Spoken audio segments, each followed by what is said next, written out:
our members of parliament are controlled from outside parliament, that probably the legislature is under capture of either the executive or the opposition coalition?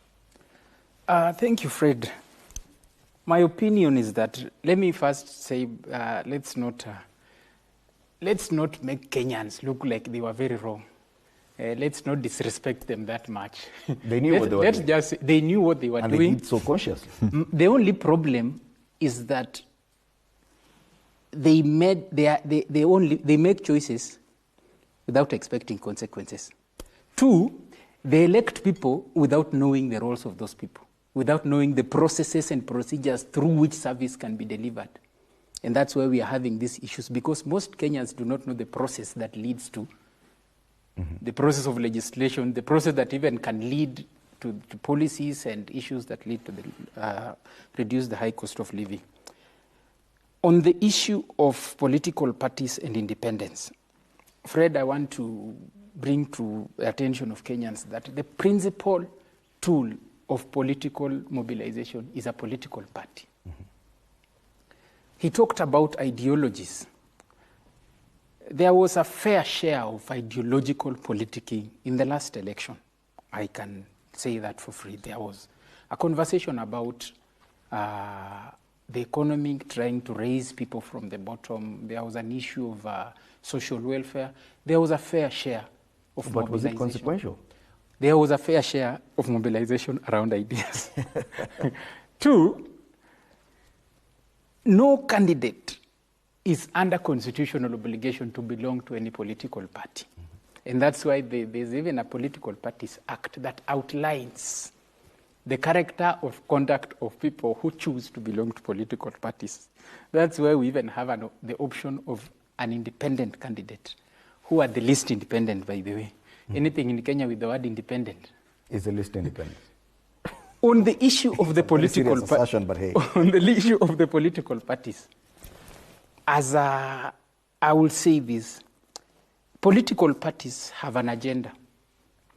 That agenda, as a person, if I was an MP or an MCA or a senator, I would ensure that the agenda of my constituents is in that, is in the agenda of the party. The problem there, why we say these politicians are captured, is because most of them, like I said, are ghost workers.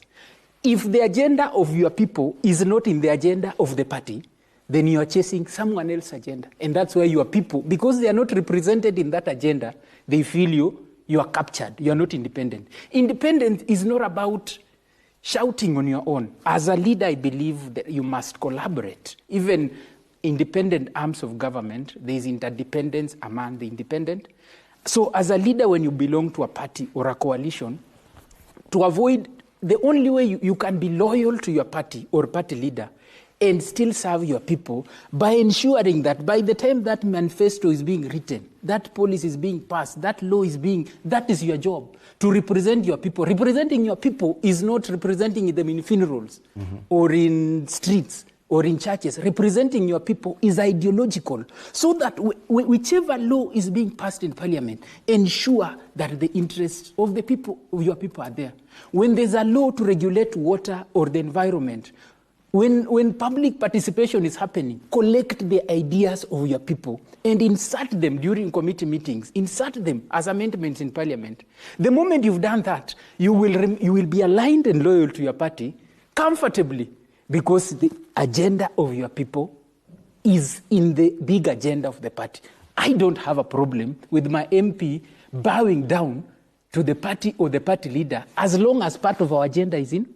The problem we have is that these ghost workers, they don't have the agenda of the people. So you find that I ask myself, whenever a law is passed, I want to see my voice or the voice of my people in that agenda. So that's where the disconnect is. So for me, when you choose to belong to the party, you must belong to it wholesomely. Okay. It's your duty to ensure that your agenda as a leader and the agenda of your people is in that big agenda, so that you don't look like you're just a sheep following others.